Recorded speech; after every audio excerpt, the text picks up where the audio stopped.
Gotta do this video while the thoughts, while it's there in my head. So, another weird thing. This is very weird. Alright, I'm Justin Mark Fleming. On my birth certificate, I've added my confirmation name, the long version of my confirmation name. I can explain that, so through Depol. But still, my name is Justin Mark Fleming, that's my birth name. My father's a builder, Mark Ian Fleming. His father's Stanley Fleming. Okay? My mum remarried after my father, Mark Fleming, divorced her, and she married Mark Rackley. So I'm not a Rackley, I'm a Fleming. Now, we can circle around a few things here. However, Stanley Fleming, my dad's father, was not born in Australia. Dark olive skin, dark features. So what I know from speaking to Nan, which is Ruby's brother, Uncle George Hill, and documenting, remembering my pop growing up. He passed away, 1988, something like that. What I know is what I know. And the same as, like he was an orphan. So he's not born in Australia. He was shipped here and he was raised by Edith Kavanagh, in Botany Bay. Oh, so the whole of Fleming side. So Dad and his brothers and sisters know that. There was a time when Edith Kavanagh was still around and, in Nana Pop's life, before she died, of course. And then before they died, of course, because, it was years ago. So I actually said something years ago that keeps getting twisted. It might have been taken wrongly off social media too. Now, I'm going to say this, so to clarify before my mother opens her mouth up again. On the Fleming side of the family, it has been said, so they'll sit down, it's like, who knows? So, Meredith, who's my cousin, so Meredith is Dad's older sister, Sharon Williams is her married name, Fleming is her maiden name. So, Meredith, her maiden name is Williams, her married name is McGregor. So, Meredith has even said, because Meredith looks North Italian, extremely North Italian, and so does her brother. Like, Jeff looks very North Italian. Okay, Jeffrey and Stacey Williams went to Austria, and even Stacey goes, "Oh my God, yeah!" Everyone thought that Jeffrey was from Austria. It's like, yeah, because he looks it. That's my cousin. So they've got the very North Italian look. They're so freaking lucky. They've got the height, the thinness, the eyes, everything. It's like they've got a very North Italian look about them. Now, Meredith has sat there and said what I've said about Pop. She goes, well, who knows? Because he could have been Italian, but he also could have been Greek, Lebanese, Maltese. Who knows? And Edith, what we do know and what I know from Uncle George Hill is that Edith Kavanagh took in ethnic orphan boys from the boats. And there was another guy that was raised with Stanley Fleming at the time, and that guy was Maltese. So that's the statement that I've made, which is truthful. We don't know. Now, where the Von Fleming side comes from, it's the history of the surname. I never said my family was. The history, because I made it perfectly clear that we don't know who Stanley's parents are. Okay? So, how I found this out, and it's actually in history books of the surname Fleming, spelled with two M's. It was Rob Van Erden who first brought it up to me in 2006. Rob Van Erden. I just discussed this just now, so I thought I'm going to put this out there before I keep getting accused of being something that I'm not. Rob's a nice guy. He's from Holland. A beautiful bottom. I met him through his ex-partner who's Lebanese. They used to live on Cleveland Street, not far from Burke Street. I lived down the road on Cleveland Street, not far from Crown Street. And I used to catch up with him. Okay, when he was living in Sydney. Baxter, stop chewing my fort. My dog's chewing my bloody fort. Yes, he's so in love with me. Now, Rob's name is Van Erden, because he kept the Van, V-A-N, meaning from Erden. Anyway, when I started talking to Rob back 20 years ago, he brought up where my name was from. He said it's quite, where it derives from parts of even East Germany, where it's in Belgium, in Holland, Maxi. My dog is literally chewing on my toenails. Thank you. I'm trying to talk here, cutie. Um, you know, whereas it's Danish, it's Dutch, where you'll find it. And he said it's so when you look at it, it's from the Flanders area where Belgium meets France. Anyway, now according to Dad's older sister Sharon, she decided to get her DNA done. So that's the closest because she is, the daughter. So the siblings of Nana Pop would show where Nana Pop's descendants is from. I mean, mine will be would show my mother's side and my father's side. So if you're just trying to get to my father's side, then you need a descendant from, like direct descendant from my pop, which will be his children. So because if you use me, then it's going to show my mum's side and my dad's side instead of just showing my dad's side. So Sharon Williams, maiden name's Fleming, had her DNA done. She said it was predominantly French and German. I was like, well, then that would actually explain the surname. Maybe the surname is, but he has that very Arabic look, or that very dark olive skin, that very black hair. So we don't know. This is just what's been said, and I've repeated what's been said. I haven't said anything other than that. I mean, the name you do find in East Germany, Fleming with two M's, it is from the Flanders area where Belgium meets France. It is, it is Danish. You see it, in Denmark, and it is a Dutch name. You see it around those regions. Okay, and which would make sense then why some cousins look like they're North Italian. But that's what's said. And that's all been twisted to be sinister. Now, I know more because of what Uncle George sat with me one night before he died, which is Nan's brother, and he was telling me everything about Stanley, my pop, because they were really close, my pop and his brother-in-law. So I know a bit more, but what we do know is that he had, okay, of course I know what he looks like. He had dark olive skin. But on the actual government documents as well, it says dark skin. Dark skin, dark face, or it says complexion. Complexion is dark, not Caucasian, and no country of birth, no place of birth. Now, I've stated the truth. Yeah. As per Auntie Linda, so Linda Fleming, Dad's younger sister, who's married to Uncle Tony Pincham, Linda's like, but we don't even know, where, maybe Fleming wasn't his surname. It's like, maybe he was, maybe he was just German. Maybe he was just a dark German. Or North Italian, or who knows? And that's just what they said. It's just looking at him how ethnic he was, and the fact that Edith Kavanagh took in ethnic orphan boys from Europe, and the time that he would have been shipped to Australia would have been after the First World War. So the timeline where it came from, and so forth. And the fact that Edith Kavanagh was also raised a Maltese guy at the same time with him. And that's what's been said. Okay? Which is why my skin goes very dark. And it does go very dark. I've got that pigmentation from my dad's side.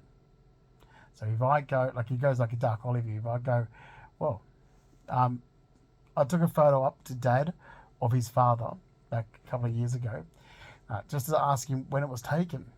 And it's the one with Stanley and Nan. They're in the kitchen, and Stanley's got a red carnation with it in his buttonhole in his suit jacket.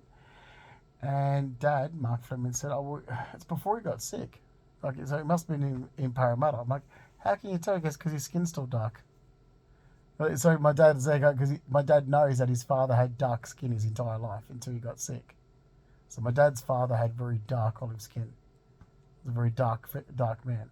That's why I look the way I do. I don't do any of this. Nothing's deliberate. I'm having people say I dyed my hair black. It's not dyed black. It's that's what it is. I'm getting grey here. See here? So a little bit of grey there and here. So if I let the beard grow, I actually have this sort of line. There's sort of 3 grey lines there and come in here. There's a shampoo you can get, which is for all hair colours, and you shampoo it in. It's supposed to reflect the grey, so it doesn't show so grey. But I can't believe that something so simple as what I've explained here, but I haven't explained it the best because it's late and my dog was chewing on my nails, distracting me. Um, but that's what it is. So the ethnic look comes from that. I do have Lebanese cousins. I do have this and so forth. Even Uncle Tony Pincham. I mean, his cousins are Italian. Vince Separillo, is it Separillo? Sepavilla, Sepavilla, I think it is. They're my cousin. So they're my uncle's cousins. Sepavilla, I think it is. So yeah, they're Uncle Tony's cousins. And then the Sarunis I'm related to. That's Uncle Tony, Auntie Linda's daughter. And you've got her husband John and their kids, Jade and Connor and Addison. So if you know what side I'm related to, and you start looking at all the ethnic side, you're gonna be looking at the Flemings. Like all over my social media, it was like, oh, well, he's saying that's his cousin. I'm like, that is my cousin. And then if you have a look at, see, when I was talking, so when you actually look at Nan, Ruby Jean Hill, she looks more like, her mother looks Jewish. Ada Gray looks very Jewish, but Ada's husband looks very German. Frank Edward Hill looks German as well. But it's weird because they're English. So Nan's grandparents are from Southampton and London. We were very, like, I would like to see, like what Nan's DNA was, because Kate Elizabeth Keeland King, she's from Southampton.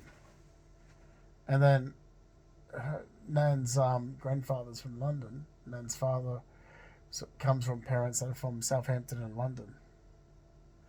But very, oh, it's England. I mean, German and England come hand in hand. I mean, there's so many English people that have German descendants. So anyway, so it could be, but that's all true. I don't say anything untrue. Same as mum's side. Okay, so want to know as facts, I state, well, this is facts. What we know, which is, could have been, there's some, discrepancy there. I know what I'm told about this. So we don't know 100%. However, because Edith Kavanagh took an ethnic off from both of the boats during this time, this is, and those, what do you think Stephen looks like? Like, I literally had Turkish people go, he looks Turkish. I've had Italian people go, he looks Turkish. I'm like, oh, sorry. I've had Italian people go, he looks Italian. I've had Greek people say he looks Greek. It's like, okay. So basically, you're just saying your own nationality. Like you look at a photo of Stanley Fleming and you just go, he looks this. Or Assyrian. Actually, I've had Assyrian. I've had a lot of people say, no, Syrian. So not Assyrian, Syrian. I've had a lot of people say, well, you pass as, like, you look Syrian. So it's Stanley. So, and they look at, so I've had Syrian even. But that's not done deliberate. You see my dad, you start looking at my dad's side. See, my dad's side are the ones that look extremely ethnic. And it froze there. Mum's side is easy. Mum's side's French, Irish, and English. So no, it's French, Irish, and English. Simple. Bridget Dufresne was French. Matthew Joseph Ryan was Irish. Their daughter Julia married an Englishman, which is George Sayer. They had my great grandmother Mary, which I call Maisie. Mary Ann Sayer. Mary Ann Sayer married. Mary Ann Sayer married Arthur William James Keegan. They had Lola May Keegan. Lola May Keegan married Reginald George Purdy. So I don't really know much about the Purdys, except for what Pop, because Pop couldn't stand his family. But Pop said no. So your mother said that they were French, but they're English. So, they could have been French or English or something. So, because he said he goes, I don't know. He goes, I'm born and raised in Balmain. My father Keith's born and raised in Balmain. My grandfather's born and raised in Balmain. And my great grandfather came over from England. Or something like that. Okay. So that's it. Anyway, I can literally give you the list of everything I know from growing up with family members. From what on my mum's side, what my great grandmother told me, what my grandmother Lola told me, what my great uncle Leo Patrick Sayer told me, and I can literally say, well, that's true to what they've said, and here's the documents. I always ask for documents. It's like, okay, can you prove that with a document? You've just told me, have you got a document that proves that? Yes. I did the same on Dad's side. It's like, you know, before 2012, I've got Dad's uncle, Uncle George. He's staying with me in Surrey Hills, and we're up the night talking. And I ring Dad's sister. I'm like, have you got any of these documents to back up what Uncle George said? She goes, well, I haven't got this, but I've got this. Because that's right about what he said about Stanley here. So can you prove it with a document? Yes. And I have a copy of the document. That's how I've got all the documents. Because that's what I do. It's like, well, Uncle George Hill said this. And even I show him, like, oh, I don't know. I don't have any proof of that, but I do have proof of this, what he said. So then it's plausible that what he's saying is to be true. Because if we've got this document that proves that that's true, then that would make sense that this would be true. That's how I've got all the documents through family and all the heritage and history, and because I'm the one that was always around them. Yet in the last 11 years, it's like I made a comment that's true. And the Von Fleming, well, all I said was, okay, exactly what I explained 15 minutes ago. My surname is Fleming. My dad is Mark Ian Fleming, retired builder. His father is Stanley Fleming. Stanley Fleming is not born in Australia, and here's the thing. We don't know if Stanley's parents were actually still alive. Like, was he really an orphan? Did they ship him to Australia and stay behind in Europe? Because that's been asked a couple of times. You know, we don't know if he was actually orphaned with no parents, or he was sent to Australia. And apparently he never talks about it. So he came with the name Fleming. So I don't know. So it was Edith Kavanagh, who was a unmarried spinster who raised him, and then she raised a Maltese guy as well, at the same time. Now these are just the facts. I've said this, but people who know my mum don't know my dad's side, and that's the thing. They don't. I have no idea. They know my mum's second husband's family, and that's the fact. So I'm not going to just sit back and have people go, oh, make up these stories that they have. I mean, I may have been so mockery and sarcastic at the beginning of 2017 being a smartass, but I was still saying the truth. I was being over top mockery and sarcastic. I said I was going to do that because of the fucking surveillance going on. But I still said the truth. You know, hotels where Uncle Fred and Big Nan, you know, would visit. I mean, or even the was it the Hilton by what is it? I think I said back. My dog's still chewing my toe. The Chevron Hilton. They were always there, and things like what Uncle Fred said when you know, to do with the New South Wales Art Gallery about well, he donated to it. I think a lot of people did. Now, Uncle Fred told me that before the war, when they started building it, they had to stop during the war, which is why that none of the plaques are at the. So Uncle Fred's Leo Patrick Sayer. The reason why all the plaques are missing at the front is because they had to use the metal for the war, so they never actually finished the art gallery the way it was supposed to, with all the artwork on the front, all those metal, you know, plaques and the sculptures. There's so much missing from the original plan, and it sat there with only the front of it built. It's a facade, and then years later, after the war had ended, you know, there was, you know, materials were scarce, and they raised money together to finish it, but it wasn't finished in the original design. It was, you know, and that's all true. So it wouldn't have, you know, he's not like, oh, I paid. No, I'm sure they would have, like, same, you know, when things happen and people are going, oh, look, you know, a donation to this, a donation to the arts, or, you know, I've, you know, donated to this organisation. You know, Uncle Fred was like that. You know, my God, he donated to the Tattersalls enough. He was a lifetime member of the Tattersalls pub. Uncle Fred was a lifelong member of the Tattersalls. He was well known there, and that's what made the place so profitable in the city. Uncle Fred, he was. And next door to it, or not too far from there, they used to do pantomimes in the theatre. Anyway, what I said was the truth. You know, I was being mockery and sarcastic and over the top and a smart ass, but there's things that I've said that was the truth. It was like taken so wrong. Like, just hear me out. Because I am Fleming, you know, whether you like it or not, and it is Fleming with two M's. But I live there. So weird. Weird how all shit goes on. And that sort of made me look at things and go, oh, you know what? I just want to socialise with my dad's side only. Because hanging out with my cousins on my dad's side is like just, they're like close friends to me. Like, it's, and it's so much relaxing and easy. I'm hanging around with all my family in Sydney. Especially on dad's side, because it's like, well, who's that? That's a cousin. I'm literally blood related to him. Same as mum's cousin, who still lives in Leichhardt, the Keegan side, who is my cousin. I actually enjoy hanging out with him. It's like, I enjoy hanging out with these family members as friends, and it's, I don't have to sit there with a complete stranger. But you look like this, and you said this. And it's like, oh my god, you know what? I'm just gonna socialize with my family members. Because it's my mum that comes along to people and points a negative seed about me. She's been doing it my entire life.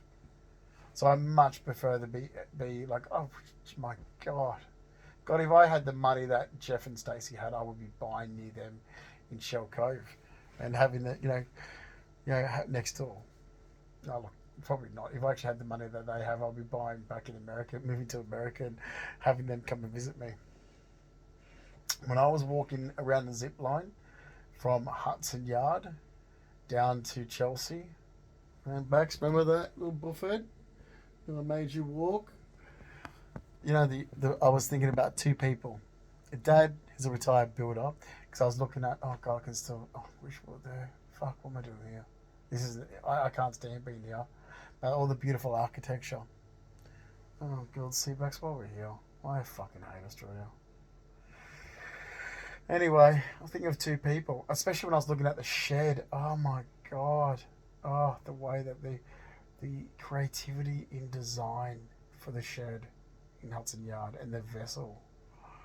Wow. And I'm looking at this going, I wish I was here with Jeff, my cousin, because he is a town planner. Like, he actually has gone and studied design, like, to do, town design, like town planning. He's a town designer. Brilliant. And I'm literally going, oh my god, two people I want to actually be standing here with right now. Dad, who's a builder, and my cousin on my dad's side, who's a town designer, to be discussing this, because I'm creative like that, and I'm looking at this going, oh my god, wow, like this is like living in a sculpture.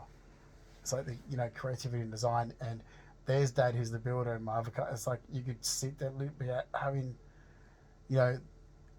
sort of, they're just creative people. On Dad's side, there is a lot of creative people on Dad's side too. So yeah, and this is actually, sorry, that without being negative towards Mum, there is on Mum's as well. I mean, Mum's cousin, Raymond Purdy, he's a builder.